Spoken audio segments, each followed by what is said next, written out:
रउआ सबे देख रहल बानी स हमनी के नेपाल आ इंडिया के बॉर्डर पर जी मौजूद बानी स। एने वीरगंज हमनी के प्रवेश करब से एने हो गइल रक्सौल आ एने जौन मैत्रीपूर्ण संबंध के नेपाल आ भारत के जौन मैत्री बाटे ओकरा के अंदर दर्शावल गइल बा। हमनी के आके आ नेपाल से ऐसा संबंध बा जहाँ ना कोनो वीजा लागे के बा ना कोनो पासपोर्ट लागे के बा। ई गेट देख सकतानी। अब ये गेट के बाद हमनी के ओने जब जाब स त वीरगंज यानी नेपाल में प्रवेश कर जाब स। एने कारी रक्सौल बा जहाँ वही जी सुरक्षा कर्मी लागल बा। एने कारी जाब त एने काउर के सुरक्षा कर्मी मौजूद बाड़े। तो चली अब आगे जौन हुई तौन हम रउआ सबे के देखावे के कोशिश कर।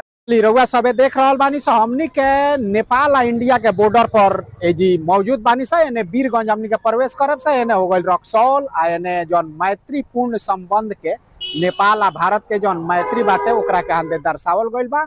हमनी के आके आ नेपाल से ऐसा संबंध बा जहाँ ना कोनो वीजा लागे के बा ना कोनो पासपोर्ट लागे के बा।